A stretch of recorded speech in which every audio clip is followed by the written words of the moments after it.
Salut tout le monde! On se retrouve enfin pour un autre épisode d'En attendant ma lettre de Poudlard. Et aujourd'hui, c'est la partie 2 de réponse à vos questions. Yes. Vous avez tellement aimé la partie 1 avec Félix. Puis, on avait comme pas le choix de faire une partie 2. Il y avait encore plein de questions que je recevais. Fait que voilà, on a fait encore une fois de la recherche.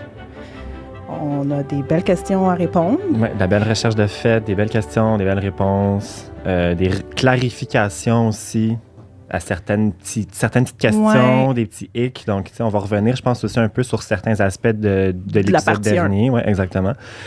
Pour reclarifier certaines affaires. Je pense que c'est important. Oui, parce que peut-être qu'on avait passé trop rapidement sur certaines choses, mais il y a des trucs super complexes. Là. Oui. Il y a des questions qui amènent d'autres questionnements, qui ramènent des questions. On va repasser là-dessus, mais tout en bonifiant puis en amenant des nouvelles informations. Fait que ça va être très cool. Félix, c'est la dernière fois aujourd'hui que je te présente comme étant mon coloc, parce que c'est la dernière fois que tu viens au balado cette saison, là, avant le break de l'été. Exact. Puis on se sépare en tant que coloc. Oui, là, fait bon que, débarras. mais tu sais, je dis tout le temps Félix mon coloc, mais je dis jamais toi tu dis bon débarras. Non, j'étais bien, c'est une blague, bien évidemment, mais oui, c'est ça. Mais t'es un de mes bons amis aussi, fait que tu seras de retour au balado dans d'autres épisodes, puis on va continuer à se voir et à partager notre amour d'Harry Potter ensemble. Mm-hmm.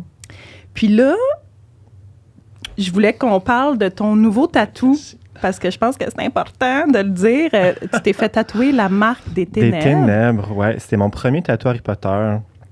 Puis, pour ceux qui s'en rappellent, là, je sais pas, là, c'était au premier épisode, je pense, que j'avais mentionné vraiment la comparaison à l'École des sorciers, livre-film. Puis, dans mon introduction, j'avais dit que moi, j'ai toujours voulu être un mange-mort. Puis que j'étais genre en 3e année là, en classe du primaire, là, puis je me tatouais, je me dessinais au Sharpie la marque des ténèbres. Fait que je l'ai enfin, je sais pas si vous la voyez comme du monde, là, ma belle marque des ténèbres qui a été tatouée par Camille Lucier. Donc un petit shout-out à Camille Lucier. Une excellente tatoueuse. Excellente amie aussi. Donc à Fred et à moi. Donc notre tatoueuse, notre amie. Camille.Lucier sur Instagram. Si jamais vous voulez aller jeter un coup d'œil, c'est une excellente artiste. Puis le tatou est super bien fait. Puis t'es vraiment content. Puis c'est vraiment un beau tatou. Puis t'es officiellement un mange-mort. Officiellement, oui, j'ai laissé tomber le Sharpie. Puis j'ai vraiment la vraie affaire maintenant. Donc, Camille.Lucier, guys. Ouais. Puis, juste avant qu'on se lance dans les questions, il y a Pop en Folie. Did it again. La boutique Pop en Folie, qui est comme mon partner pour les Funko Pop, là, pour les pop. C'est le méga max pop là, que j'ai reçu. Là. Ouais. Je te montre, Félix. Je te l'ai déjà montré à la maison. Là. Puis, c'est une méga boîte avec Hagrid, Harry, Ron, Hermione dans le 1. Fait que c'est comme un hommage au premier film. Je sais pas si c'est pour les 20 ans ou pour un certain anniversaire. Je sais pas. Hein? Puis c'est comme vraiment dans un décor... c'est la hutte. C'est la Hagrid's Hut. Ouais, c'est la cabane d'Hagrid. Là. Il est écrit sur la boîte. Fait que c'est un super beau pop. Ça coûte 80 $. Et vous avez un rabais sur la boutique en ligne de Pop en Folie avec le code promo PotterQuébec 10 % de rabais. Si jamais vous voulez vous le procurer. Ou d'autres pop d'Harry Potter, il y en a plein. Quand je suis allée le chercher au magasin l'autre jour, là, il y en avait un très cool de Lupin, à Priolard, je pense, avec un petit décor. Comme la nouvelle affaire, là, des fois, tu peux acheter des pop, puis ça vient avec un décor derrière comme ça. Mais plus petit que ça aussi. Ouais. Puis il y avait Dumbledore, il y avait même Madame Rosemerta devant les 3 balais. Là. Fait que, il y avait une belle Madame variété. Mais, donc, merci beaucoup, encore une fois, Pop en Folie pour ça. Puis là, je vais juste l'installer déjà derrière moi, dans le studio. Moi, c'est vraiment agréable avec ses petites mitaines. Oui, il tient l'œuf de Norbert avec ses mitaines. Fait que c'est comme la réplique de la scène du film.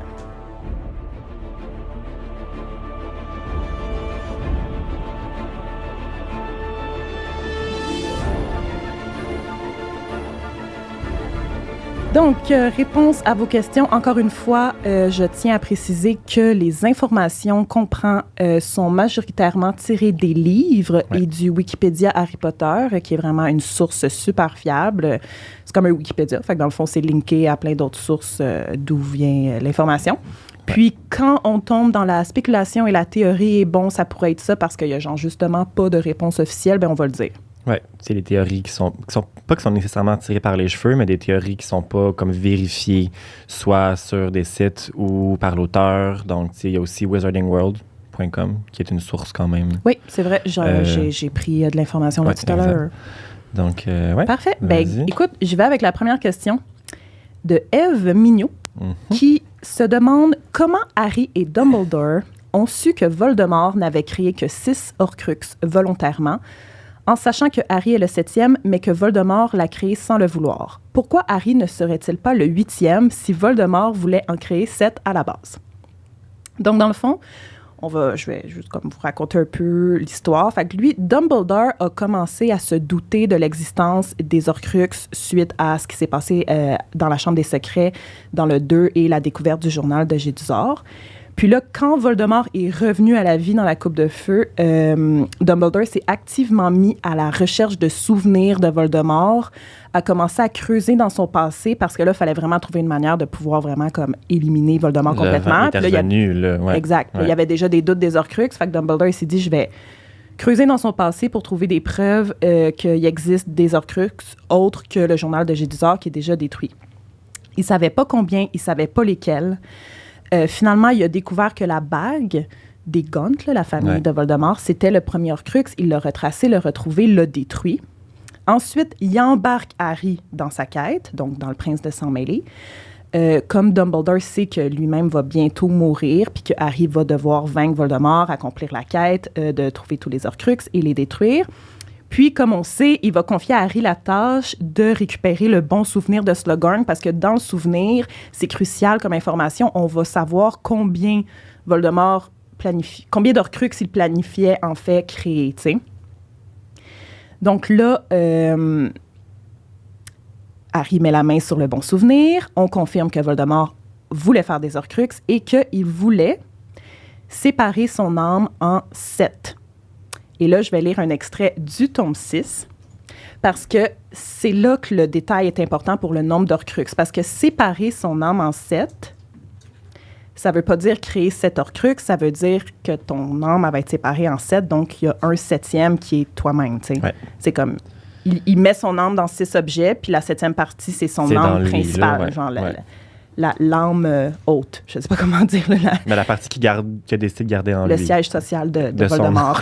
C'est comme... Le siège social des Horcruxes de Voldemort.com. Exactement. Fait que ça, c'est son âme à lui. Fait que c'est ça. Dans le livre, il dit vraiment...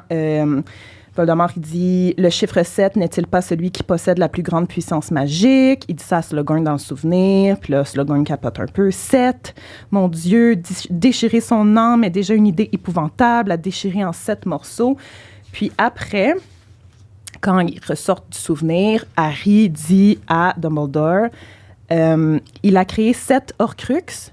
Puis là, Dumbledore répond « Non, Harry, pas 7 Horcruxes, 6. La 7e partie de son âme, bien que mutilée, réside dans son corps régénéré. C'est la part de lui-même qui a vécu une existence spectrale pendant de si nombreuses années au cours de son exil. Sans cela, il n'existerait plus en tant que personne. » Donc là, à ce moment-là, quand ils découvrent qu'ils ont la confirmation, dans le fond, des 6 Horcruxes, là, ce que je viens de vous lire, le journal est détruit, la bague est détruite. Dumbledore dit à Harry, donc, il en reste 4 à trouver, Harry. Ouais. Il reste 4 Horcruxes. Puis là, il ne sait pas trop c'est lesquels, à part que le médaillon, il est pas mal sûr. Là. On le sait, ils vont aller dans la caverne. Il propose aussi la coupe de Poufsouffle, parce que là, tu vas en parler tantôt, mais il y a un souvenir qui est dans le livre et non dans le film, où vraiment on voit la coupe, là, puis le médaillon. On voit quand Voldemort comme, découvre ces objets-là dans le passé. Puis, Dumbledore dit, puis peut-être quelque chose de Serdaigle, parce que là, on a déjà un objet de Poufsouffle, le médaillon, c'est Serpentard, puis il y aurait peut-être de quoi de Gryffondor. Fait que c'est comme juste ça qu'il dit à Harry. C'est des guesses, dans le fond. Puis Dumbledore, en plus, il sait, à ce moment-là, je pense, presque 100% sûr que Harry est un Horcrux, puis il dit pas. Ouais, ça fait un bout qu'il le sait, d'après moi. Exact. Fait que ça veut dire que Harry... Bien, en fait, là, je vais terminer là-dessus. Je vais juste rappeler l'ordre de création des Horcruxes pour qu'on conclue sur il y en a combien, puis voilà. Fait qu'il les a créés dans cet ordre, OK? Voldemort. Il a tué son père pour créer la bague. Il a tué Mimi pour créer le journal. Il a tué Hepzibah Smith pour faire la coupe de Poufsouffle. tu vas en parler tantôt. Il a tué un moldu pour faire le médaillon de Serpentard. Il a tué quelqu'un de random, genre un paysan en Albanie, parce que c'est là qu'avait été retrouvé le diadème de Serdaigle caché. Donc, pour faire le diadème, il a tué un Albanie. Ouais, c'est ça. Puis là, on spécule que son 6e Horcrux, parce que là, il en a déjà créé 5 à ce moment-là. Le diadème, c'était son 5e. On spécule que son 6e aurait été un objet de Gryffondor, mais là, il est mort, entre guillemets. C'est à ce moment-là que Harry, genre, l'a tué. Encore une fois, entre guillemets, bébé, là, quand il a été détruit, le bébé.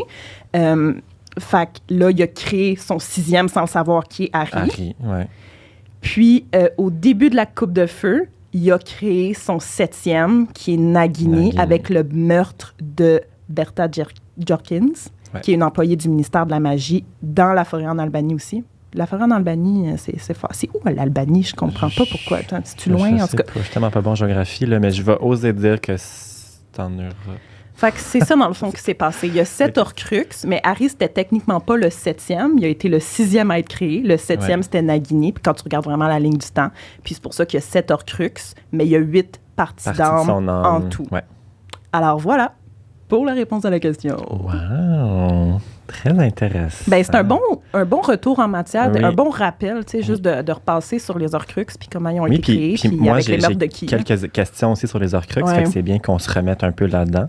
Parfait. Ma première question me vient, c'est une longue question, donc je vais vraiment lire le paragraphe que Stéphanie Vignon, en fait, a envoyé, puis par la suite, je vais répondre à la question, donc j'y vais. En relisant le tome 5, mon chum et moi, on se posait une question par rapport aux Horcrux. Bien sûr, Harry ressent les Horcrux, puisqu'il en est un aussi. Mais à partir de quel moment et comment développe-t-il la capacité de les entendre et de les ressentir? Auparavant, dans le tome 2, Harry en vient à interagir avec le journal Horcrux de Gédusor simplement parce qu'il est fourche-langue et entend le basilic, donc il tombe sur l'Horcrux un peu par hasard. Par contre, dans le tome 5, en fouillant le 12 Square Grimald, vers la fin du chapitre 6, Harry croise carrément le pendentif de Régulus, mais ne l'entend ou ne le ressent pas. Suivant la même logique, il aurait dû tout de suite savoir dans le tome 6, après s'être battu contre les Inferi dans la grotte, que le pendentif devant eux n'était pas le bon, puisqu'il ne l'entendait et ne le ressentait pas. Mm-hmm. Est-ce donc parce qu'il n'a pas la notion de ce qu'est qu'un Horcrux qu'il ne les entend pas, car il se met à les entendre et les ressentir après avoir découvert le souvenir de Slughorn dans la pensive? Est-ce que c'est la même logique que vous avez expliquée avec la mort et les sombrales dans la partie 1? Genre, il n'y avait pas la notion de ce que c'était, donc il les entendait et ne les sentait pas. C'est une bonne réflexion. C'est une excellente réflexion. Ton raisonnement est insane. Je n'avais jamais pensé à ça. Et comme réponse, c'est vraiment juste dans les films qu'Harry ressent et entend les Horcrux. Dans les livres, il n'a pas cette connexion-là avec les autres parties de l'Homme de Voldemort. Donc, c'est vraiment, vraiment un ajout qui a été mis dans les films parce qu'il n'y avait pas le temps d'écran, je pense, pour introduire comment les Horcrux ont été introduits dans les livres. Donc, comme tu as mentionné tantôt, Tom Jedusor, pour vous remettre un peu en contexte, là, Tom Jedusor, après sa graduation de Poudlard, il a travaillé chez Barjo et Burke.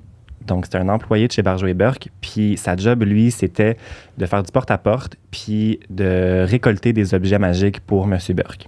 Fait que lui, à un moment donné, il s'en va chez une dame qui s'appelle Hepzibah Smith, donc que tu viens de mentionner en fait. Hepzibah Smith, c'était une sorcière un peu très riche, dans le fond, collectionneuse, un petit peu excentrique. Puis, en se rendant là, il veut lui acheter, je pense, une armure en or, gobelin, whatever. Puis, dans son entrain, elle l'arrête et elle dit « Écoute, regarde ce que j'ai. Regarde ces morceaux-là. Dis-le pas à M. Burke que j'ai ces morceaux. » Ou Barjo, je sais plus c'est quoi son nom. Burke ou Barjo? Bref, moi je te... C'est toi qui devrais savoir. Monsieur Burke. Puis elle dit, dis pas que j'ai ces objets-là, c'est vraiment des secrets, mais regarde. Puis elle ouvre une boîte dans laquelle se retrouve la coupe d'Helga Poufsouffle et le médaillon de Salazar Serpentard. Et Harry les voit dans un souvenir que Dumbledore lui montre dans la pensive en 6e année. Ce souvenir-là appartenait à l'elfe de maison d'Hepzibah Smith. Donc, je vais vous lire vraiment le petit extrait dans lequel on voit Tom et Hepzibah Smith. Donc, là, cette fois-ci, j'avais annoté mes petits post-it pour les retrouver plus Le facilement. 6e tome, là, vraiment plus complet au niveau des souvenirs, là, justement. Exact. Ouais. Donc... OK. Fait que là, on est dans le souvenir de Tom. Voldemort tendit une main au doigt effilé et prit la coupe par l'une des poignées, la soulevant de son écrin d'un doigt douillet. Harry crut voir une lueur rougeoyante dans son regard. Son expression avide était étrangement semblable à celle de Hepzibah, sauf que cette dernière fixait de ses yeux minuscules le beau visage de Voldemort. Un blaireau, dit Voldemort dans un souffle en examinant le dessin gravé sur la coupe. Alors ceci appartenait à Helga Poufsouffle, comme vous l'avez parfaitement deviné, mon garçon. Vous êtes très intelligent. Fait que Harry savait déjà à quoi ressemblait la coupe en allant chez Gringotts. Dans le film... En allant dans le coffre, chez Gringotts, dans le coffre de Bellatrix à Gringotts. Donc, dans le film, il est rendu dans son coffre-fort, puis il fige un moment, puis comme là, il regarde la coupe, là, il entend murmurer des affaires. Ouais. Puis, je vais vous relire un extrait du 7e, où est-ce qu'ils sont dans le coffre. Mes petits post-it, voilà, juste ici. Donc là, tu as Hermione, Harry et Ron qui sont dans le coffre. Puis tu as juste Harry qui dit « Contentez-vous de regarder », recommanda Harry. « Souvenez-vous, c'est une petite coupe en or avec un blaireau gravé dessus et 2 anses. Sinon, essayez de repérer quelque part le symbole de serre d'aigle, un aigle. » Fait qu'on savait que dans le coffre de Bellatrix, par élimination, dans le fond, c'était soit un truc de serre d'aigle ou la petite coupe qu'il avait déjà vue dans cette vision-là. Par la suite... Dans le 7e tome, encore une fois, quand il vient pour trouver le diadème, il fait juste se rappeler qu'il l'avait vu l'année dernière quand il est allé cacher son livre de potions dans la salle de monde. Ouais, donc, il flash. Il flash à un moment donné, puis encore, j'ai le petit extrait ici. « Séparons-nous, dit Harry. Cherchez le buste en pierre d'un vieil homme avec une perruque et une tiare. Il est posé sur un placard et je suis sûr qu'il n'est pas loin d'ici. » Fait qu'encore une fois, il flash, il se rappelle qu'il avait vu le diadème. Il n'y a pas de communication entre les Horcruxes et Harry. Fait que c'est un raisonnement qui est génial, mais malheureusement, c'est vraiment pas comme ça que ça se passe dans les livres. Puis... Mais on dirait, j'aime mieux comment ça se passe dans les films. On dirait que ça fait tellement plus de sens que lui-même étant un Horcrux, il puisse sentir la présence. Puis... Fait que c'est peut-être pour ça aussi qu'ils ont fait un aussi gros changement, tu sais, c'est quelque chose qui faisait du sens, puis aussi, que l'auteur, elle a dû approuver, là, tu sais, elle approuvait aussi les scénarios. C'est beaucoup d'ajouts aussi dans les films, mettons, tous les souvenirs de Voldemort, parce que dans les livres, les souvenirs que Dumbledore montre à Harry de Voldemort dans le 6e, il y en a beaucoup plus, sont beaucoup plus fréquents, donc je pense que dans le film, t'en vois 2. Le souvenir erroné de Slughorn puis la vraie version, tu sais, puis quand Voldemort est tout petit à l'orphelinat, c'est ça, t'en as 3. Puis le dîner, un souper avec... Ah non, c'est ça. Oui, c'est ça. T'as la scène avec Slughorn qui est erronée, dans le fond, le faux souvenir de Slughorn. Oui. T'as le vrai souvenir de Slughorn, puis t'as quand Voldemort est tout petit à l'orphelinat. Fait que c'est les 3 souvenirs vraiment qu'on voit de Voldemort en excluant dans le tome 2. Tellement plus dans le livre. Dans le livre, exactement. Tellement donc, bon. Oui, mais moi aussi, je pense que j'aurais plus aimé ça, qui ressentent là, d'une manière physique là, les Horcruxes. Fait que c'est ça. Pour répondre à ta question, Stéphanie, c'est juste dans les films.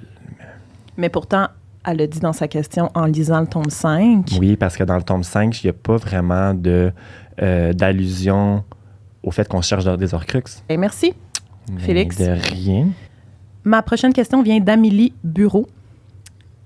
Peut-être qu'il le mentionne dans le 4e livre, je ne l'ai malheureusement pas encore lu. Je me posais beaucoup de questions quant à la métamorphose de Barty Croupton Jr. en Alastor Maugré. Comment le polynectar agit réellement? Et est-ce que c'est seulement les sorciers d'expertise qui savent l'utiliser de la bonne façon et qui sont capables d'agir comme la personne clonée? Donc là, toute l'histoire de Barty Croupton Junior qui se transforme en Maugré, c'est un gros morceau dans le livre, puis je voulais pas complètement m'aventurer là-dedans. J'aime mieux garder ça pour notre éventuel épisode d'analyse du tome 4.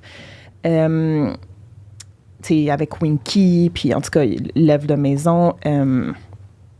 Mais, tu sais, ce qui est important à savoir par rapport au polynectar, c'est que ça agit pareil pour tout le monde. T'en prends, tu te transformes en quelqu'un, tu as la voix de la personne, donc peu importe dans les films, si des fois on voit qu'ils gardent leur propre voix, c'est des erreurs, comme dans le 2, on en a déjà parlé, tu te transformes en ayant la voix de la personne. Ouais. Mais si tu veux que ta transformation soit vraiment réussie, évidemment, il faut que tu sois capable d'agir comme la personne. Il faut que tu aies les manies plus personnelles de la personne. Exact. Donc, ça a été le cas pour Barty Croupton Jr. quand il s'est transformé en Maugré. Et je vais vous lire un extrait du tome 4. À la fin, comme dans le film, ils vont lui donner du Veritaserum pour que Barty Croupton Jr., qui a repris son apparence normale, dévoile un peu comment il s'est transformé en Maugré puis que personne s'en est rendu compte. Je m'en suis occupée avec queue de verre. Nous avions préparé le polynectar à l'avance. Nous sommes allés ensemble jusque chez lui. Maugré a résisté. Il y a eu une bagarre et nous avons réussi à le neutraliser juste à temps.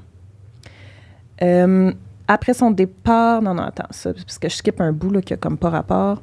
Je l'ai gardé vivant en le soumettant au sortilège de l'Imperium pour pouvoir l'interroger. Je voulais tout savoir de son passé, de ses habitudes, afin d'être sûr que Dumbledore lui-même n'aurait aucun soupçon. En plus, j'avais besoin de ses cheveux pour la préparation du polynectar. Il n'était pas difficile de se procurer les autres ingrédients. J'ai volé de la peau de serpent d'arbre dans le bureau de drogue, etc., etc. Fait qu'il avoue à ce moment-là vraiment là, qu'il a, tu sais, fait impéro sur Maugré pour que Maugré révèle toutes ces informations sur lui, puis qu'après, ben... Fait que tout est vraiment dans la volonté de ta transformation. Tu veux vraiment, vraiment pas que les gens réalisent que tu as pris du polynectar puis tu as pris l'apparence de quelqu'un d'autre. Ben, tu vas vraiment t'assurer comme d'agir comme la personne, puis ça me fait penser justement à Hermione quand elle se transforme en Bellatrix, elle n'est pas très bonne, tu sais. Ben oui, c'est fait que ça paraît que c'est pas vraiment Bellatrix, tu sais. Ouais. Fait que elle là, la différence. C'est une bonne comparaison, tu as raison. Alors voici, j'espère que ça répond à ta question, puis je t'invite à lire le livre pour encore plus de détails sur ce qui s'est passé avec Barty Croupton Jr. Ouais, tu me l'as dit hier, j'étais comme « what? Ouais. Je m'en rappelais plus. Sérieux, là, c'est insane. Comment il est sorti d'Azkaban. Puis... Tout ce Parce que dans le film, là. Dumbledore fait juste dire envoyer un hibou à Azkaban, ils vont voir qu'il manque un prisonnier. Alors que dans le film d'avant, Prisonnier d'Azkaban, c'est comme la grosse affaire que quelqu'un a réussi à s'évader d'Azkaban. Puis là, c'est quoi? Il manquerait juste un prisonnier, puis personne n'a réalisé, tu sais. J'avais jamais. Alors que dans le livre, ça fait plus de sens, comment c'est expliqué, tu sais. Oui, mais tout dans les livres font plus de sens. Yep. La comparaison n'est même pas là. Mais bref. Moi, j'ai une question, j'ai une Gabrielle de questions. J'ai une question de Gabrielle Côté. Lorsque Voldemort se rend compte que ses Horcruxes se font détruire les uns après les autres, pourquoi n'a-t-il pas pris la décision d'en faire d'autres? Donc, c'est une bonne question. Après ma barre, il faut réaliser que tout le monde a ses limites. Puis même Voldemort a ses limites. Dumbledore avait ses limites. La bague, ça l'aurait scrappé si Rogue l'avait pas tué dans la tour d'astronomie. Tout le monde a ses limites, peu importe ta puissance en tant que sorcier. Le plus d'Horcruxes que quelqu'un fait, le plus instable que ton âme... Ton siège social. Ton siège social va crumble, toffer. Va s'effondrer. Okay, il va s'effondrer. Va pas toffer. Va pas toffer comme... Ton âme va devenir de plus en plus instable plus que tu fais d'Horcrux. Il faut prendre également en considération qu'on arrache littéralement une partie de son âme pour la mettre dans quelque chose. Fait que tu divises ton âme de plus en plus pour les cacher dans des objets en gardant, encore une fois, une mini-partie en toi. Fait que tu deviens moins qu'un être. Tu deviens de moins en moins humain. Puis, tu sais, Voldemort, il y a une raison pourquoi il ressemble à la façon dont il ressemble. Puis, tu sais, il a vraiment été scrappé par ses Horcruxes et sa magie noire. Avec un Horcrux détruit aussi, on perd une partie de son âme. Elle meurt. Elle ne retourne pas à Voldemort. Fait que là, mettons, il réalise qu'après 4 Horcrux, il a détruit 4 sur 7, il en reste 3. Ces 4 parties-là détruites lui reviennent pas. Mm-hmm. Fait que son âme, là, il en reste quasiment plus. Mm-hmm. Fait que il serait pas de plus en plus fort s'il en referait d'autres, il se rendrait plus faible à en refaire d'autres, juste pour rester en vie. Fait que il y a également aussi l'importance du chiffre 7 que tu as mentionné brièvement dans ton extrait. Donc, Voldemort voulait en avoir 7. En arithmancie, c'est le chiffre vraiment le plus puissant du monde sorcier. Le chiffre 7 revient beaucoup dans la série, entoure vraiment beaucoup Harry. Donc, il y avait cette notion-là de puissance en lien avec le chiffre 7 et les Horcruxes de Voldemort. Donc, il ne voulait pas nécessairement en faire d'autres. Parce que, encore une fois, l'arithmancie, c'est une branche de magie qui est vraiment propre à elle, qui compte la numérologie un petit peu. Donc, bref, voilà. Puis aussi, je pense que tu vas en parler tantôt, mais tu sais, quand il commence à catcher que Harry les détruit, les Horcruxes, il y a certains Horcruxes, Voldemort pense c'est impossible qu'il va le trouver, lui. C'est impossible. Il y a ça aussi, je pense que dans sa tête, il doit se dire en quelque part comme au moins il va m'en rester 2-3, il ne trouvera jamais au complet. Mais c'est ça, j'ai oublié de lire l'extrait de cet extrait-là, excuse-moi. OK, fait que c'était à ce moment-là. Non, mais c'était avec la question de Stéphanie Vigneault, donc comment il a su où est-ce qu'ils étaient les autres Horcruxes, c'est parce que là, par élimination, on savait que c'était la couple ou un truc de Serre d'Aigle, mais il y avait également Nagini, donc je vais juste lire vite le petit extrait. C'est correct parce que ça marche avec ce que tu es en train de dire. C'est ça. Donc, c'est juste après le vol de la coupe à Gringotts. Donc, dans le film, là, on voit un petit peu... il tombe dans l'eau du dragon. Il tombe dans l'eau du dragon. C'était mal dit. Il saute du dragon pour tomber dans la rivière. Ouais. Puis, dans la rivière, là, Harry, il y a cette vision-là. Puis, là, il sort du lac, puis il dit, genre, je l'ai vu, il est fâché, nanana, il sait qu'on cherche les Horcruxes. Fait on le voit un petit peu dans le film. Par contre, dans le livre, encore une fois, c'est beaucoup plus détaillé. Puis Harry est littéralement dans la tête de Voldemort. Donc, je voulais un extrait, puis c'est Voldemort qui pense. Puis Harry est présent dans ses pensées. Donc, par ailleurs, comment ce garçon, ou qui que ce soit d'autre, aurait-il pu connaître la caverne ou franchir ses défenses? Là, on parle du médaillon. L'idée qu'on vole les médaillons était absurde. C'était comme pour l'école. Lui seul savait dans quel endroit de Poudlard il avait caché l'Horcrux, car lui seul avait exploré les secrets les plus obscurs du château. Il y avait toujours Nagini aussi, qui devrait rester maintenant près de lui, sous sa protection, ne plus être envoyé en mission. Fait que Harry, tout de suite, après l'attentat, le vol à Gringotts, il y a une connexion avec Voldemort, puis il vient de lui confirmer que Nagini, c'est un Horcrux, puis qu'il en reste un à Poudlard, puis que c'est Serre d'Aigle.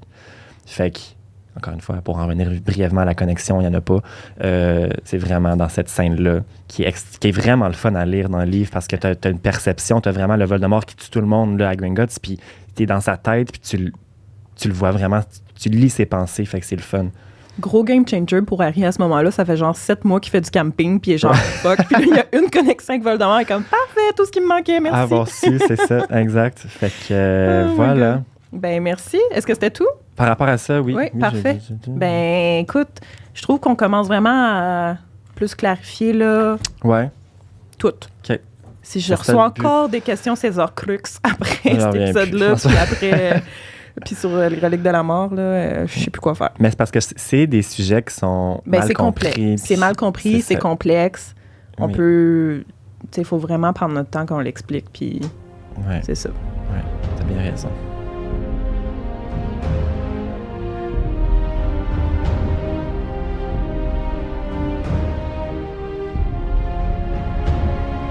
J'ai Roxane Dionne qui demande « Dans le 2, quand Dumbledore va à la cabane de Hagrid pour l'amener à Azkaban, il sait exactement que les gars sont sous la cape d'invisibilité devant le foyer.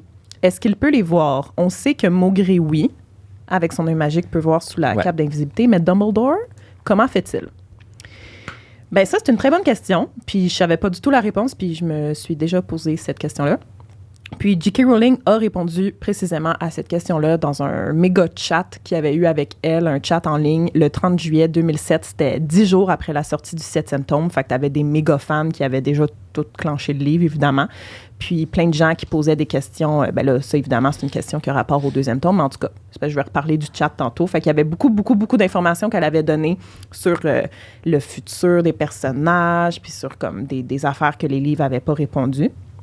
Puis, dans le fond, elle a expliqué que dans ce moment précis, dans la cabane d'Hagrid, Dumbledore utilise le sortilège de révélation de présence humaine. Donc, de manière informulée, il fait le sortilège, puis ça va lui révéler, je ne sais pas exactement de quelle manière. Est-ce que c'est une voix qui parle dans la tête pour lui dire qu'il y a des humains dans la pièce autres que ceux qui voient avec ses yeux? Omnium Revelio. Oui, Omnium Revelio. Hermione, elle l'utilise dans le 5e. Dans le 7. Hermione, elle utilise ce sortilège-là dans le 7, dans le livre et dans le film, quand il arrive au Square Grimoire, pour être sûr qu'il n'y a personne d'autre dans le QG de caché. Fait que ça révèle, c'est ça, présence humaine. Puis c'est ça que Dumbledore utilise à ce moment-là. Fait que non, il ne peut pas voir au travers de la cape d'invisibilité. C'est vraiment juste Maugré avec son œil magique qui peut. Mais il y a un feeling, clairement, pour lancer ce sortilège-là informulé à ce moment-là précis. Avec Harry Ron, il y a eu un feeling quelconque, là, son 6e sens de Dumbledore, je sais pas, là, mais comme... Ouais. Je pense pas qu'il se promène dans tous les raccoins puis Omnium Revelio, Omnium Revelio. C'est clair qu'il y avait quelque chose. Trop. Vraiment. Ouais. OK. Ben, c'était aussi simple que ça, la réponse. Intéressant, j'aime ça. Moi, j'ai une question de Léonie Roy qui demande pourquoi est-ce que c'est seulement Voldemort qui peut détruire l'Horcrux Harry? C'est clairement souligné que seul lui peut le faire et que c'est essentiel. Pourtant, tous les autres Horcrux ont pu être détruits par n'importe qui. Donc, pourquoi celui-ci? C'est différent. Parce que Voldemort est très puissant, parce qu'il a la baguette de Suro, très puissante malgré qu'il n'a pas son allégeance. Fait que je vais revenir un peu clarifier ce que j'avais déjà dit par le passé dans l'épisode 1. Réponse aux questions partie 1. Voldemort possède le sang de Harry dans ses veines. Donc, quand Voldemort s'est refait un corps, donc s'il n'y avait plus de corps, Voldemort, là, c'était un bébé, un chiffon, là. Puis, quand il s'est recréé un corps humain, il s'est créé...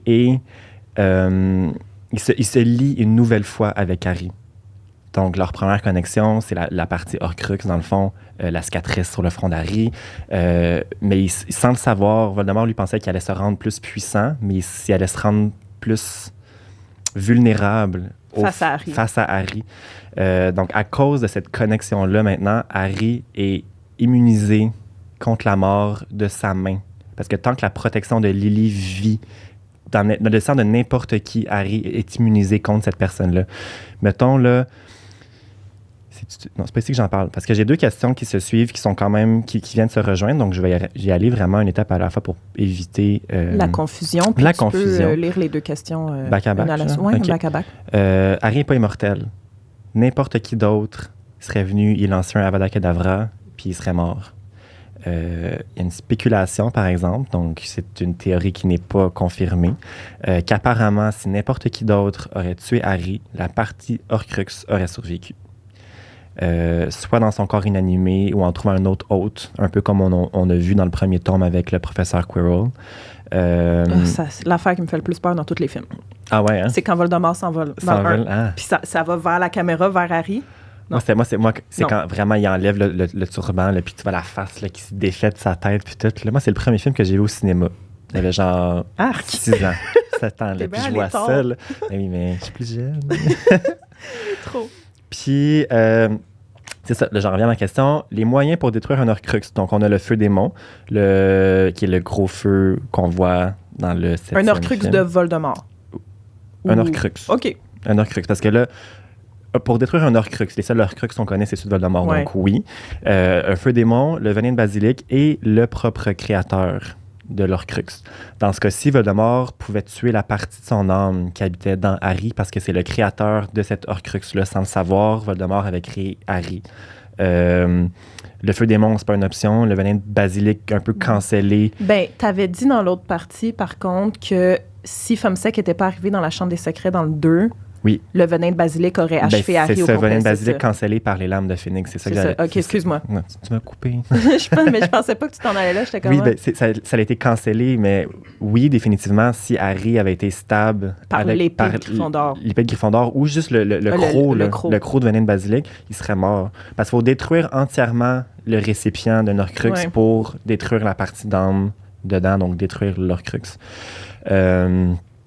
Je ne sais pas si je suis clair. Est-ce que tu me suis? Oui. OK, parfait.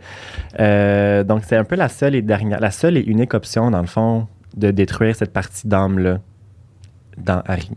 C'était que Voldemort le fasse. Puis il y a également aussi la prophétie qui mentionne clairement que l'un devrait mourir de la main de l'autre, car aucun d'eux ne peut vivre tant que l'autre survit. Ouais. Donc, ça s'explique un peu tout seul. Donc, quand on relit la prophétie, il faut vraiment qu'il y en ait un des deux qui se tue de la main de l'autre. Prophétie qui a été prédite par Trelawney. Mais, excuse-moi de te poser cette question-là. Peut-être que tu n'as pas la réponse, parce que là, dans le fond, Léonie, dans sa question, dit « C'est clairement souligné que seul lui peut le faire ». C'est quand que ça s'est dit ça?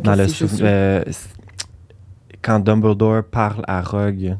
Tu sais, le souvenir de Rogue, là. Oui. Mais c'est là qu'il dit. comme si vous l'avez élevé comme un porc à l'abattoir, puis oui, nanana, vous le savez depuis tout ce temps-là. Il est important que Voldemort le tue, que celui peut et c'est seulement lui qui peut le faire. Oui, c'est essentiel que ce soit lui qui le fasse. Dans le film, c'est vraiment dit comme ça. Je me rappelle très bien de la scène. C'est comme si Dumbledore, dans le fond, il veut que ce soit Voldemort qui le fasse. Oui, il disait à Mais Rogue. c'est pas juste Voldemort qui peut le tuer. Mais tout ce que tu as dit, ça fait vraiment du sens. Dans le sens, en même temps, c'est le créateur de l'Horcrux. Dumbledore veut que Harry revienne en vie. Fait que faut que ce soit primordial, parce que sinon, si c'est n'importe qui d'autre qui tue Harry meurt, point. Que Bellatrix l'aurait tué, il serait mort. Puis merci un peu à l'orgueil de Voldemort puis à sa fierté de vouloir lui-même tuer Harry, parce qu'il n'a jamais laissé personne d'autre l'approcher ou lui faire du mal ou comme le tuer.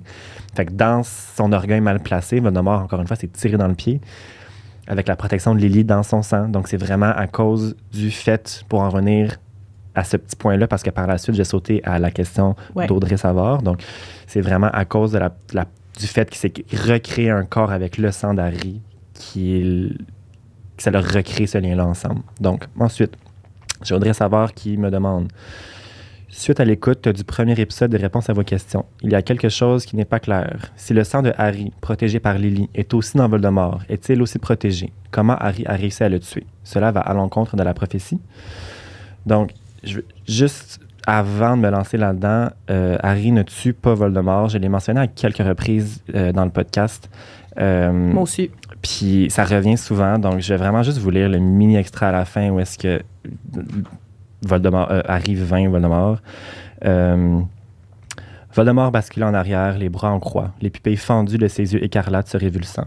Tom Jedusor s'abattit sur le sol dans une feinte triviale, le corps faible, ratatiné, les mains blanches et vides, son visage de serpent dépourvu d'expression, inconscient. Voldemort était mort, tué par son propre maléfice qui avait rebondi sur lui. Harry, les 2 baguettes à la main, regarda la dépouille de son ennemi. Fait que c'est son sortilège qui a rebondi sur lui. Ce n'est pas à cause. Harry l'a pas tué. Mais il aurait été capable, même à ça. Oui. Si Harry avait décidé, parce que là, il a fait un expériamus à ce moment-là, mais s'il avait fait Avada, puis il aurait pu vraiment le faire. Il aurait pu le faire avec raison. On en a parlé dans le dernier épisode. Mais non, il le fait même pas quand il peut. Mais c'est parce que ça va complètement à l'encontre du personnage. Comme Harry ne tue pas. Puis je l'ai dit, je pense, 50 fois. Fait que là, je veux vraiment qu'on ferme le chapitre. Harry ne tue pas Voldemort. Ensuite. Le sang dans Voldemort donne pas une protection à Voldemort. Non, c'est ça. C'est une protection pour Harry. Oui. Donc, la protection de Lily est destinée à Harry contre Voldemort. Si n'importe qui d'autre serait venu chez les Potter cette soirée-là, si Voldemort avait envoyé Bellatrix Lestrange, encore une fois, tuer Harry, puis que Lily se serait sacrifiée pour Harry, la protection aurait été contre Bellatrix Lestrange. C'est pas une protection là, contre toutes les aides de l'humanité. Là, c'est vraiment la protection contre la personne pour laquelle de te tuer. Elle a donné sa vie pour le défendre face à Voldemort. Donc, c'est vraiment juste avec Voldemort. Puis la protection de Lily n'est pas pour Voldemort. Là. Au contraire, là, c'est contre lui. Elle l'a protégé pour qu'il survive. Tu me suis? Ben oui. Puis c'est fou de penser, tu sais, Harry... Tantôt, je disais avec le meurtre de qui chaque Horcrux a été fait. Ben, c'est avec le meurtre de Lily que l'Horcrux Harry a été fait. Puis c'est genre ça, la protection, dans le fond, c'est que... Tu sais, genre, je l'avais mentionné aussi avant dans l'autre épisode, comme Lily, ce qu'elle a fait, ça l'a comme contrebalancé l'Horcrux. Oui, le contraire d'un Horcrux. Exactement. Elle a mis son amour dans son fils pour le protéger, tu sais. Fait que c'est l'amour de Lily qui était dédié à Harry contre Voldemort. De la protection de Lily, vraiment. Elle s'est étendue jusque dans son sang. Fait que là, comme j'ai dit tantôt, comme en se refaisant un corps avec son sang, la protection de Lily pour Harry est maintenant dans Voldemort, donc Voldemort ne peut pas tuer Harry. Voilà. Donc la prophétie fait du sens. Oui. Merci. De rien. Laura Germain se demande pourquoi Dumbledore se voit-il tenant des chaussettes de laine dans le miroir du Rised. Donc ça, c'est quelque chose qu'il dit seulement dans le livre. Harry lui demande « Qu'est-ce que vous voyez, monsieur, quand vous vous regardez dans le miroir? » Puis il dit « Je me vois avec, c'est ça, une bonne paire de chaussettes de laine. » Mais c'est pas la vérité, évidemment. C'est quand même une réponse personnelle à donner à quelqu'un, ce que tu vois dans le miroir, vu que c'est ton désir le plus cher. Surtout un enfant d'11 ans qui demande ça à un monsieur de 150 ans qui viennent de se rencontrer. Tu sais, Dumbledore, clairement pas prêt à partager la vérité. Un peu plus de vécu que le flot, mettons. Exact. Donc, la vérité, ça c'est dans le fameux chat de 2007, justement, que J.K. Rowling a donné la réponse. Dumbledore se voit heureux avec sa famille. Mais sa sœur, là, avec qui est sa morte, sœur là. Ariana qui est morte, mais dans le fond, il se voit vivant, puis en paix avec son frère aussi. Beaucoup de choses sont révélées sur le passé de Dumbledore dans le 7e livre. On en prend plus sur son passé, on apprend tout ça, tu sais. Puis Harry, à ce moment-là, beaucoup de frustration par rapport à tout ce qu'il ne savait pas de Dumbledore. Fait que, voilà, c'est ça qu'il voit dans le miroir. Puis, trop cute, c'est pauvre tout. Dumbledore. Ouais. Jusqu'à un certain point, là, mais comme... Imagine dans le premier tome, en fait, ce que je vois, c'est ma famille et moi réunis parce que c'est ça. Harry, genre, OK, Ouais. moi aussi, je Moi, vois ma ma sœur famille. est morte quand j'étais jeune, puis là, je la vois vivante dans le C'est miroir, ça ça. serait lourd, là, pour un enfant de 11 ans, mettons. Là. OK, sad. Puis je vais y aller avec une deuxième question Vas-y. tout de suite. J'ai Alex Sanson qui demande « Je catch pas où se situe dans l'espace Poudlard et le monde de la magie. » Au début, il passe au travers du mur de 9 3/4. Ensuite, lorsque Ron et ses frères viennent le chercher à la maison des Dursley, il vole en char à Poudlard sans traverser le portail. Voici ma question. Est-ce qu'un moldu tel toi et moi peuvent se rendre à Poudlard sans moyen magique? Sinon, est-ce que le monde magique se trouve dans une autre dimension? Je pense aussi à la ruelle où ils font leurs achats avec Gringotts, Hagrid qui touche une brique et hop, où sont-ils? Grande question philosophique sur l'emplacement dans le temps et dans l'espace par rapport à nous. Alex, prends-le pas mal, mais je pense que, de un, tu devrais peut-être regarder les films, peut-être ça fait longtemps. Puis, dans le fond, je vais juste préciser, là, l'information principale à savoir ici, c'est que le monde des sorciers et le monde des moldus coexistent ensemble. Donc, il n'y a pas deux dimensions différentes. C'est vraiment dans la même dimension. La magie permet d'agrandir des espaces, de cacher des endroits des yeux des moldus. C'est le cas de la voie 9 3/4. C'est une voie cachée dans la gare de King's Cross. Mais après, le train, quand il part, je pense vraiment le train, il sort de la gare, puis un moldu pourrait voir le train sortir, puis le train, il fait juste... un train normal, là. Ouais. Il fait juste s'en aller en direction de Poudlard, qui est en Écosse en plus, là, fait que c'est comme 8 heures de train, tu sais. Il y a même un sortilège, je pense, Protego Moldum, que tu lances. Oui. Je pense que dans le 4e, justement, avec la coupe de Quidditch, comme ils ont lancé ce sortilège-là partout. Puis si un moldu s'approche, il va se rappeler d'un truc qu'il a oublié à la maison, un rendez-vous super important, puis il va partir. Mais dans le 7, elle fait full ça, Hermione, là, quand ils font du camping. Exact. Fait que c'est plein de sortilèges, plein de manières de juste cacher le monde parce qu'ils vivent, encore une fois, c'est ça, vraiment dans la même dimension, tu sais. Un sorcier pourrait être mon voisin. Fait que, comme c'est le cas, mettons, avec les Weasley au Terrier, ben ils habitent vraiment dans un village, tu sais, sûrement qu'il y a des moldus dans le coin, puis tout, peut-être qu'ils en connaissent même. Fait que quand les Weasley, ben quand les jumeaux prennent le tour pour aller chez les Dursley, c'est juste, ils volent dans le ciel, puis ils s'en vont là. Tu sais, le risque, c'est de ne pas se faire voir, comme on sait. Puis après, quand Ron et Harry prennent l'auto-volante pour suivre le train, ben c'est la même chose, ils font juste s'envoler dans le ciel, puis suivre le train. Fait que c'est pas, tu sais, il n'y a pas d'affaire de passer par un portail pour sortir puis rentrer dans le monde de la magie. Je comprends la confusion avec le rentrer dans le mur, puis on dirait que c'est là qu'on rentre dans le monde de la magie. Puis c'est la même chose avec le chemin de traverse, là, qui est mentionné dans la question d'Alex. Tu sais, le chemin de traverse, c'est une ruelle qui est cachée dans l'ombre, derrière le chaudron baveur. Pour y accéder, tu n'as pas le choix de passer par le chaudron baveur, puis tu n'as pas le choix d'être un sorcier parce qu'il faut que tu le saches que c'est là l'entrée. Tu sais, mais un moldu pourrait y aller. Les parents d'Hermione, ils sont allés avec elle à Gringotts. Fait que, tu sais, c'est accessible pour des moldus. Est-ce qu'il y avait autre chose? Ah oui, ben en fait, ta question demande, bref, est-ce que un moldu comme toi et moi, on pourrait aller à Poudlard? Puis Hermione répond à cette question-là. Est-ce qu'on pourrait voir Poudlard, tu sais, si on se pointe dans le coin de Poudlard? Hermione, c'est un petit dialogue avec Ron au début de la coupe de feu. Justement, Poudlard est caché, répondit Hermione d'un air surpris. Tout le monde le sait, en tout cas, ceux qui ont lu l'histoire de Poudlard. Tu es donc la seule à le savoir, répliqua Ron. Alors, explique-nous, comment on fait pour cacher un endroit comme Poudlard? Le château est ensorcelé. Si un moldu le regarde, il ne verra qu'une vieille ruine moisie avec un écriteau au-dessus de l'entrée qui signale « Défense d'entrée, danger ». Voilà, un autre sortilège qui cache, qui modifie la réalité aux yeux des moldus. Ouais. Fait que voilà. Très bonne réponse. Très bien développée. Merci beaucoup. Rien. J'enchaîne? Oui. Donc, j'ai une question de Véronique Girard qui demande pourquoi les elfes de maison ne sont pas régis par les mêmes lois de la magie concernant le transplanage.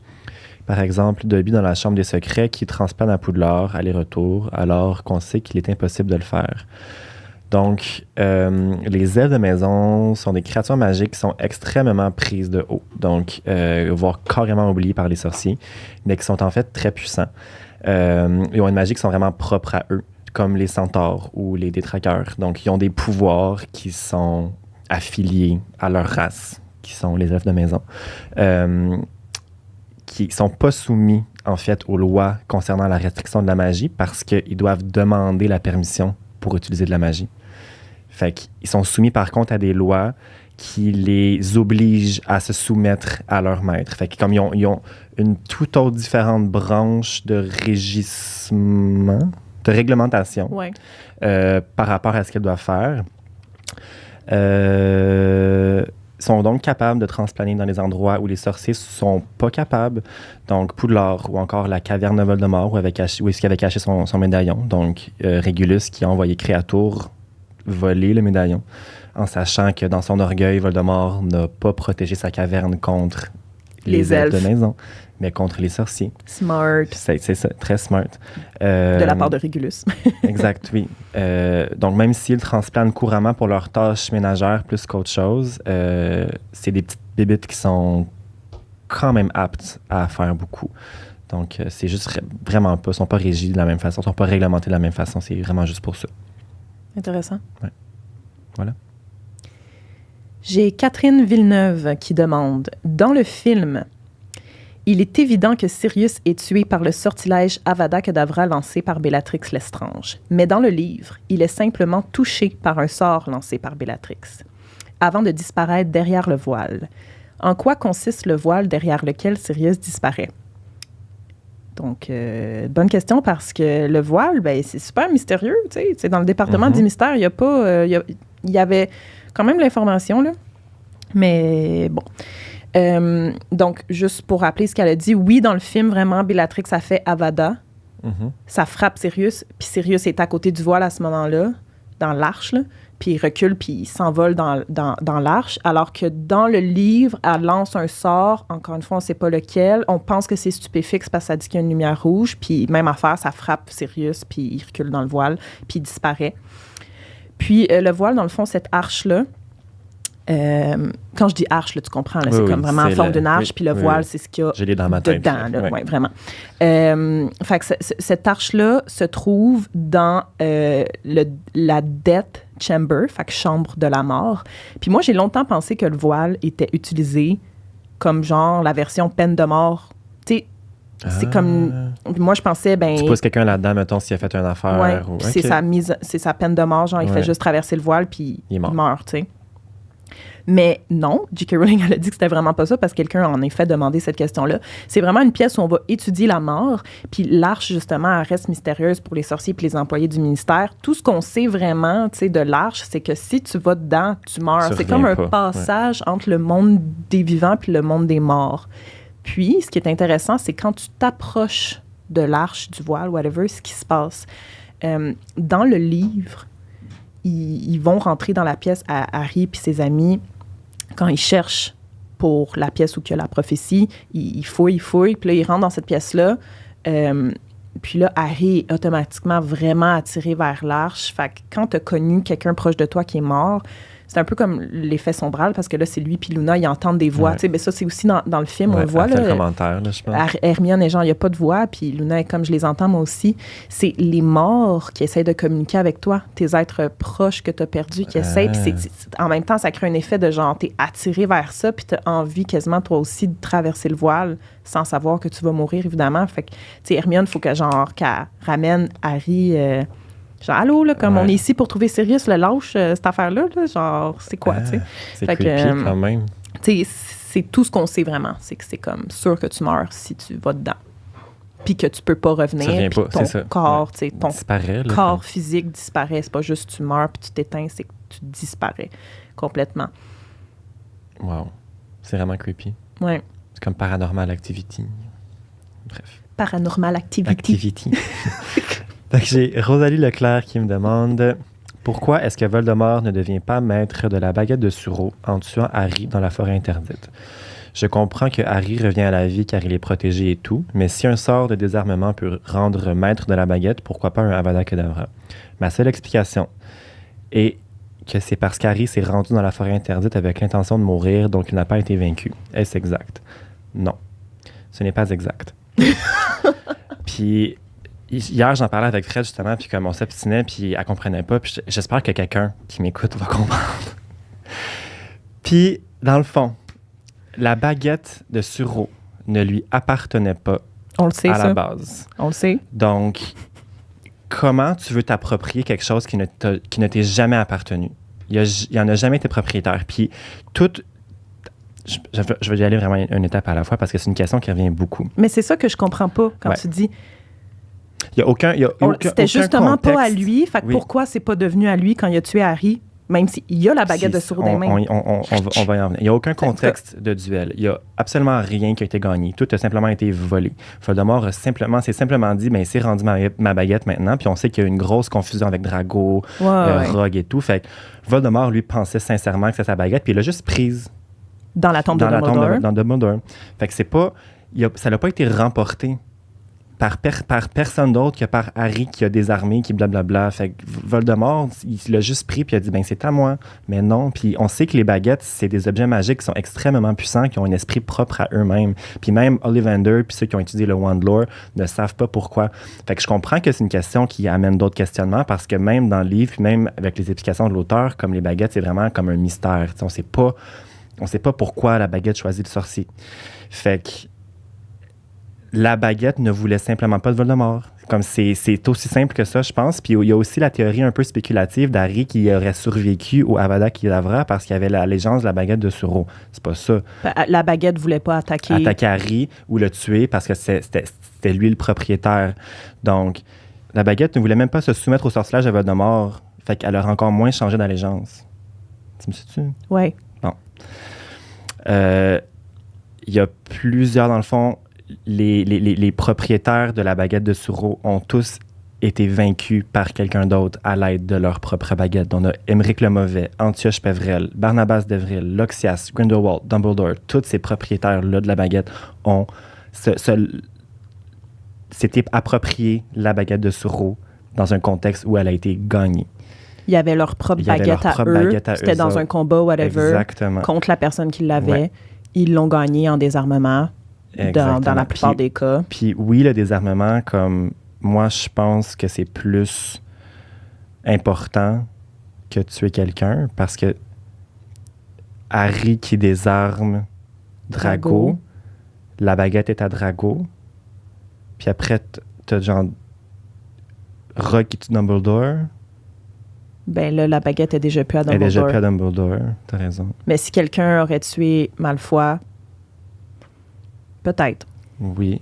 Parce que dans le conte des trois frères, il se fait tuer pour avoir sa baguette de Suro. C'est vrai. Il se fait poignarder dans Mais le on sait que le désarmement est efficace et c'est une bonne façon de s'approprier la baguette de Suro. Je trouve ça le fun aussi que le premier possesseur de la baguette de Suro soit un Pévrel, puis qu'Harry en est descendant. C'est le dernier possesseur de la baguette de Suro. Fait que je trouve que c'est une...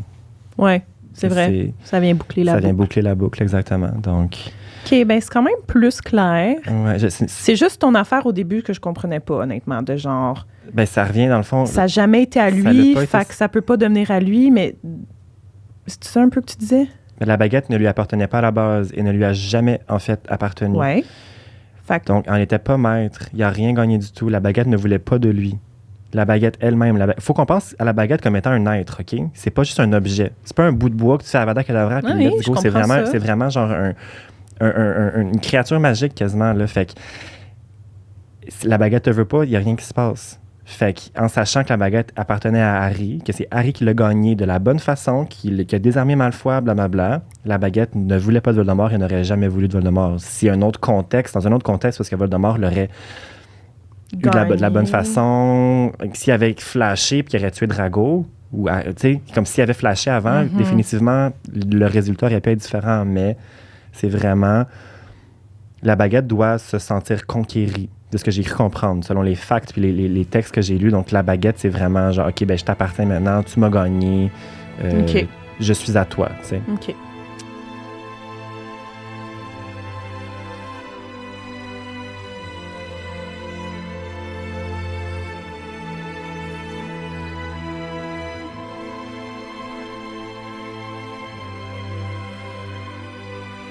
Bon, on a Christine Joron qui demande. Dans le premier livre, Harry ouvre sa choco-grenouille dans le Poudlard Express et obtient la carte de Dumbledore. Il est bien surpris quand Dumbledore quitte la photo et Ron lui répond qu'il n'allait quand même pas rester là toute la journée. Bon, c'est le même dans le film aussi. Mes 2 questions. Comment Dumbledore a su qu'il devait aller sur la carte de choco-grenouille? Et si on suit la logique de la photo sur la carte des choco-grenouilles, les gens ne restent pas sur les photos. Comment est-ce que Ron fait pour montrer des photos de son voyage en Égypte? Donc là, on va tout démêler ça parce qu'il y a un peu d'incompréhension ici, mais c'est bien correct. Donc, premièrement, c'est pas Dumbledore dans son bureau à Poudlard qui décide d'aller visiter ses cartes de choco-grenouille. Donc, il n'a pas su qu'il devait y aller. C'est vraiment un mini-portrait. Puis là, en plus, j'ai ma petite carte de choco-grenouille ici de Dumbledore pour donner... Donc, c'est vraiment un mini-portrait de Dumbledore qu'on a sur une carte. Puis, la réponse simple à cette question-là, c'est que c'est la première fois dans l'histoire que Harry est introduit à une photo ou à un portrait du monde des sorciers. Donc, c'était important de tout de suite savoir que les personnes sur une photo ou un portrait peuvent bouger. OK.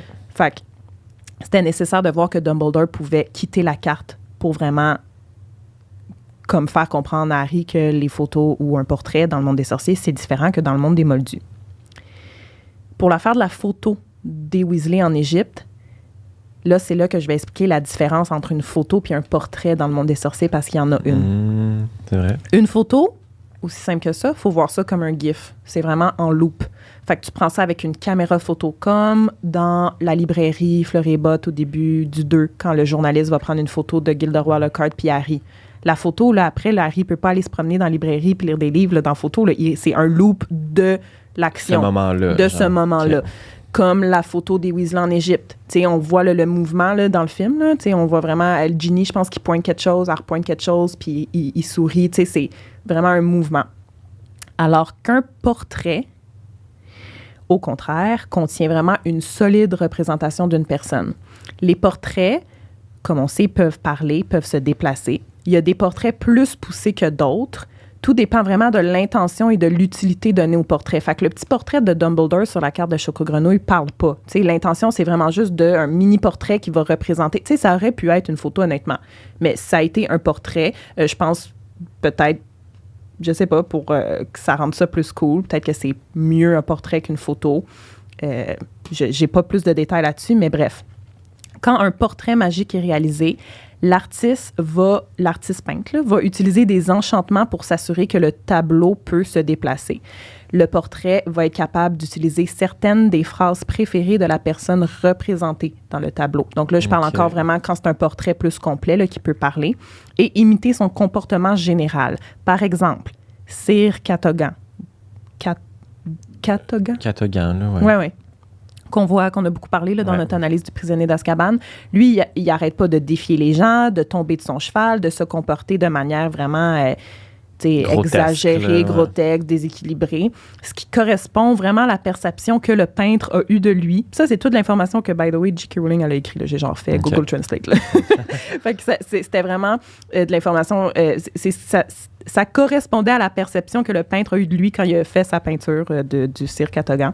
Et même chose, mettons, pour la grosse dame. Elle a vraiment un amour pour la bouffe puis la boisson. Fait que c'est ça vraiment qui est représenté dans son portrait. Okay. Les portraits comme ça seraient pas capables d'avoir une discussion deep là, sur un des aspects plus complexes de la vie. Ils sont vraiment limités à certaines choses, tu sais. Encore une fois, ça dépend tout de l'artiste peintre, les enchantements qu'il a mis sur le portrait. OK. C'est intéressant quand même, je savais pas. Mais... certains portraits magiques sont capables de certaines interactions plus grandes avec le monde vivant, donc un peu plus deep. Là, je viens de dire qu'ils ne peuvent pas tant, mais ça dépend. Puis l'exemple que je vais donner, c'est le portrait des directeurs. Traditionnellement, le portrait d'un directeur ou d'une directrice d'école va être réalisé avant sa mort. Fait que Dumbledore, avant de mourir, son portrait a été fait. OK. Et ensuite, une fois que le portrait est terminé, le directeur va le garder sous clé, le portrait, puis tu vas rendre visite au portrait autant de fois que tu veux et tu vas apprendre au portrait à agir et à se comporter comme toi et tu vas transmettre toutes les sortes de souvenirs et de connaissances au portrait qui pourraient être utiles pour que ce portrait-là, après la mort du directeur, tu comprends, puisse comme partager ses informations aux successeurs puis à n'importe qui rencontre. Fait que ça explique pourquoi, dans le set, le portrait de Dumbledore peut vraiment aider Rogue à aider Harry, Ron, Hermione, à aller porter l'épée puis tout. C'est parce que Dumbledore, avant de mourir, il a dit à son portrait, bon, ben tu dois savoir ça, parce que là, je vais plus être là bientôt, mais c'est important que l'information vive quelque part, tu sais. Et pour revenir à la Choco-Grenouille, c'est un genre d'entre-deux entre portrait et photo, comme j'ai dit, vu que ça parle pas. Il peut partir de la carte, mais ça se limite pas mal à ça. Ça démontre que le Dumbledore dans la carte a une certaine intelligence, fait que c'est pas une photo. Fait que ça, c'est ce qui se rapproche le plus d'un portrait. Et pour revenir aussi au moment, oui, c'est le moment où que Harry est introduit aux photos qui bougent, mais c'est aussi à ce moment-là qu'il est introduit à Dumbledore. Tout ce qu'il a entendu de Dumbledore à date, c'est Hagrid, genre, dans la cabane avec les Dursley, genre, n'insultez jamais Albus Dumbledore devant moi. Mais là, il voit vraiment Dumbledore ressemble à quoi, puis les cartes de Choco-Grenouille, là, t'as genre 100 options, là. Il y a comme 100 cartes différentes. Puis lui, il pogne Dumbledore, c'est fou. Pensez à ça un peu. Dumbledore qui va tellement devenir une figure importante pour lui. Dans un moment important aussi pour Harry, genre dans le Poudlard Express, d'être avec Ron, son premier ami, découvrir un enchantement à la Choco-Grenouille, découvrir la Choco-Grenouille chocolat là, qui s'envole par la fenêtre, découvrir Dumbledore sur la carte. Je trouve que c'est cute. Puis il y a une théorie, je finis là-dessus, il y a une théorie, mais c'est vraiment, vraiment en théorie. Là. Ben, je vais vous lire un extrait en fait du tome 5. Puis j'explique la théorie ensuite. Page 119 du tome 5. Sont, dans le fond, au QG. Et Lupin, en fait, l'ordre est en train de parler du fait que, justement, là, Dumbledore se fait salir dans les journaux parce que Dumbledore insiste que Voldemort est de retour. Puis là, ils l'ont déjà retiré du Majan-Mago, ouais.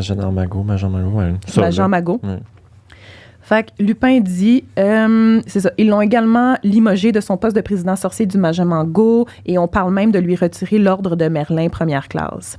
Et là, Bill Weasley, qui est là, dit « Mais Dumbledore dit qu'il s'en fiche du moment qu'on ne supprime pas sa carte des Choco-Grenouilles. » Fait que dans le fond, Dumbledore, ce qu'il dit, c'est « Je m'en fous si je suis plus directeur, je m'en fous si tu m'enlèves tout genre mes honneurs, mais je veux garder mes cartes de Choco-Grenouille. » Fait qu'il y a du monde qui ont développé la théorie que dans le fond, Dumbledore utilisait ses cartes de Choco-Grenouille comme si même si c'est pas lui vraiment qui se déplace dans les cartes de Choco-Grenouille, comme j'ai dit, il y a quand même accès à sa version, je sais pas comment dire, mais il peut parler à son portrait. Ouais, puis genre, va espionner sur telle personne qui a une carte de moi, puis va écouter, puis genre, qui espionnait peut-être même sur Harry qui avait sa carte, genre pour savoir comment il va, puis des trucs comme ça. Mais c'est une théorie parce que J.K. Rowling, elle a dit que pour Dumbledore et Ron, parce que Ron, après la guerre des sorciers, après la deuxième guerre, après la guerre, là, contre Voldemort, Harry, Ron, Hermione vont tous avoir leur carte de Choco-Grenouille. Puis J.K. Rowling a dit que pour Dumbledore et Ron, c'est l'accomplissement dont ils sont le plus fiers d'avoir eu leur propre carte de Choco-Grenouille. Fait que je pense que Dumbledore, dans le fond, il était genre n'importe quoi sauf ma carte de Choco-Grenouille. Enlevez-moi pas ma carte de Choco-Grenouille. Trop. Alors voilà, ma petite rubrique carte de Choco-Grenouille. J'aime ça. Tu m'en apprends aujourd'hui. Puis check, ici, j'ai une carte d'Elga Poufsouffle. Genre, c'est qui cette madame-là, tu sais? Elga Poufsouffle. Genre, c'est la madame sur la photo, je veux dire. Elle a juste été engagée pour faire la photo de la carte. Genre, mets-toi là, habille-toi de même. Parce qu'ici, c'est Dumbledore, Michael Gambon, tu sais. Ouais, puis elle a la petite coupe dans ses mains. Ah, pour vrai? Ouais, elle a sa coupe. Oh. J'enchaîne. J'ai une question de Sarah qui me demande, dans le deuxième livre, quand on apprend que ce n'était pas Hagrid qui avait ouvert la chambre des secrets dans le passé, pourquoi il n'a pas eu le droit de revoir une baguette et de pouvoir redevenir sorcier normal? Je sais qu'il a pu enseigner à Poudlard grâce à ça, mais pourquoi il n'avait plus de baguette? Ben, Hagrid a toujours eu sa baguette dans sa possession. Donc, détruite, mais... a été reconstruite par Dumbledore avec la baguette de Suro. Donc, quand? Après le 2? Ouais, ben, Hagrid... Oui, après... Non, après... Quand Hagrid a été renvoyé. Pas renvoyé. Hagrid, il a eu l'opportunité de devenir gardien des clés à Poudlard. Donc, quand qui s'est fait donner cette opportunité-là de redevenir gardien des clés parce qu'il n'a pas été à Azkaban, Hagrid, là. Oui. Il n'y a jamais eu de preuve contre lui, fait qu'on lui a retiré sa baguette, on l'a cassée. Dumbledore l'a réparé pour lui. Hagrid est devenu gardien des clés super jeune, puis il y a seulement la baguette de sirop qui peut réparer des baguettes. Puis il a caché la baguette dans le parapluie. Dans son petit parapluie rose. Fait qu'on le voit dans les films là, qu'Hagrid fait de la magie avec son petit parapluie. Okay, c'est Dumbledore qui a réparé sa baguette puis qu'ils l'ont caché, ils l'ont dissimulé dans son petit parapluie. Par la suite, j'imagine que Hagrid a seulement été acquitté de ses crimes après le deuxième film. Donc Hagrid, là, il a 65 ans dans le deuxième tome. Ça fait 52 ans qu'il est gardien des clés à Poudlard. Il est habitué à son petit parapluie. Penses-tu vraiment qu'il irait jusqu'à se racheter une baguette puis te dire « je veux finir mes études », il n'y a aucune éducation magique, Hagrid.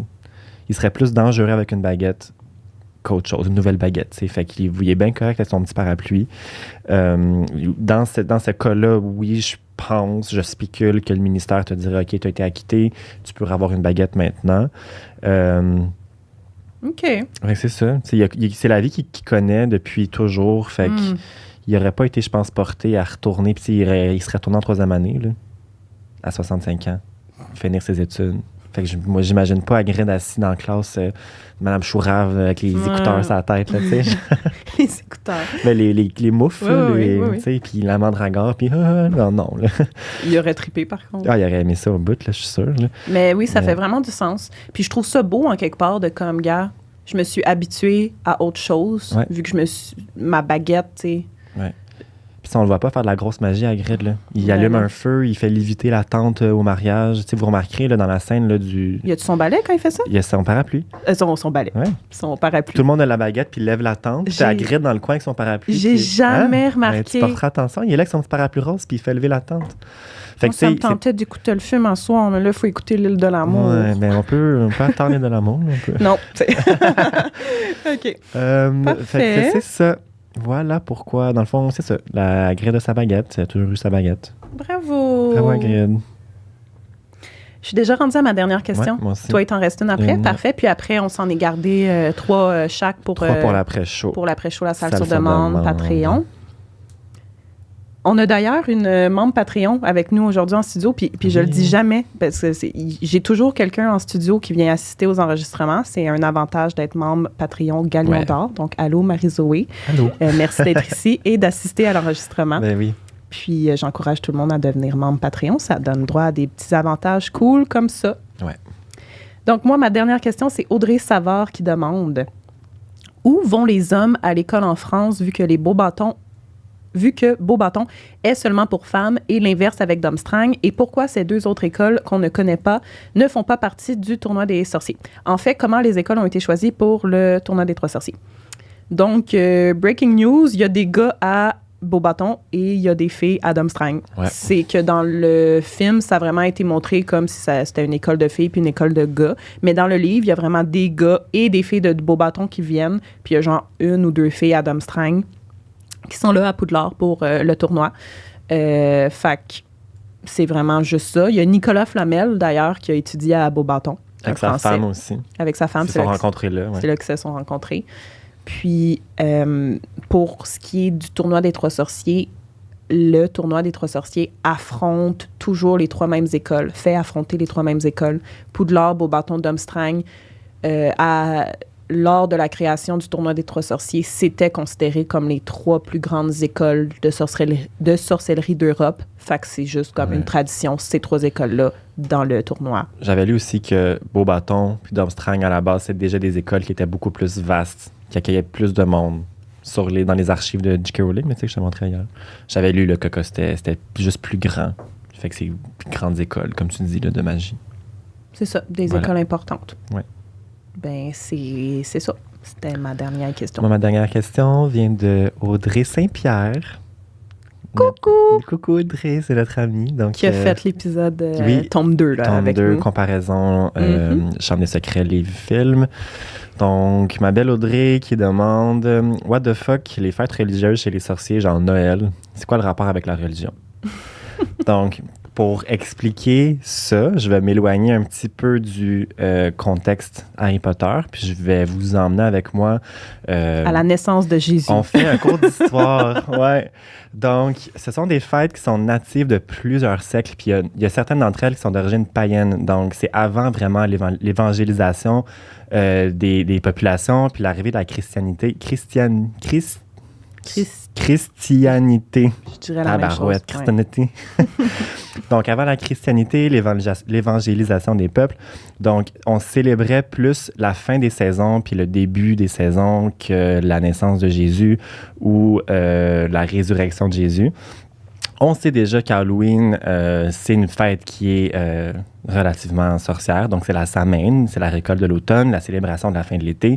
Le voile du monde des morts qui est de plus en plus fin. Les esprits pouvaient apparemment marcher parmi les vivants à ce moment-là de l'année. Donc, c'est très, très par rapport aux sorciers. Donc, Noël, c'est l'évolution de traditions païennes qui célébraient les solstices d'hiver. Donc, on célèbre les jours qui commencent à redevenir plus longs. Pâques, c'est une ancienne célébration, encore une fois, païenne, de l'équinoxe de printemps. C'est des temps qui étaient sacrés, rythme des saisons, synchronie avec la nature. Donc, c'est ce qu'on célébrait plus que Jésus, puis voilà, la religion. Donc, dans mon livre à moi. Mon expression préférée. Ouais, c'est clair que les sorciers puis les moldus se côtoient depuis ce temps-là, je sais pas, comme ça. Ben oui, full. Il y a des civilisations sorcières puis des civilisations moldues qui se côtoient depuis toujours. Fait que je pense que les sorciers se sont bien évidemment adaptés. Ouais. Avec la modernisation de Noël puis tout, puis qu'ils ont suivi ce champ d'évolution-là, mais qu'avant, on célébrait pas ça, tu sais, fait. C'est comme, tu sais, Audrey, comme ta question fait full du sens, oui. Mais c'est comme si on assumait, c'est parce que les sorciers, ils s'approprient pas grand-chose du monde des moldus, tu sais, ils s'approprient même pas des objets aussi simples qu'un crayon ou un stylo, là, je veux dire, ou l'électricité, là, comme on sait, fait que c'est normal d'avoir cette réflexion-là, de se dire, pourquoi d'abord ils fêtent Noël, tu sais, si... Ils ne profitent pas d'Internet, des affaires de même. J.K. Rowling, elle avait dit aussi que n'importe qui, à Poudlard, peut pratiquer des religions X, Y. Comme tu as des écoles de magie partout dans le monde. C'est ça qu'on voit, je pense, un peu dans les Hogwarts Legacy, pas pantoute. Non, Fantastic Beasts. Là. Ouais. Je sais qu'il y a le ministre de tel pays. Fait que, tu sais, si c'est ouvert vraiment au monde entier, le monde de la magie, c'est clair qu'il y a des religions qui sont pratiquées. Peut-être pas celles qu'on connaît, mais tu sais, on sait pas, tu sais. Fait que c'est l'évolution au fil des siècles. Puis il y a beaucoup de nés moldus aussi qui ont été introduits au monde de la magie, donc une grande population moldue. Ben oui, qui ont été habitués à fêter Noël, ils vont pas arrêter parce qu'ils arrivent à Poudlard, tu sais. Exactement. Ouais. Donc voilà, ça fait du sens. Les influences, ouais. Merci beaucoup. Païenne, fait plaisir. C'était ta dernière question? C'est ma dernière question, ouais. C'était le fun. Ouais, ça a passé vite. On a fait, c'est ça, un peu plus d'1 heure. Puis là, on va... Salle sur demande, oui. On va faire la salle sur demande. Donc, merci tout le monde d'avoir été à l'écoute. J'espère que vous avez appris des choses et que...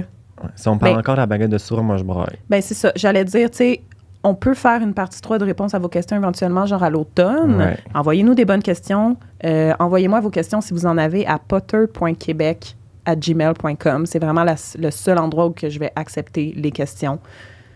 Puis, c'est ça. Alors, merci d'avoir été à l'écoute. Merci, guys. Et on se voit à la salle sur demande pour les membres Patreon. Ouais. Bye! Bye-bye.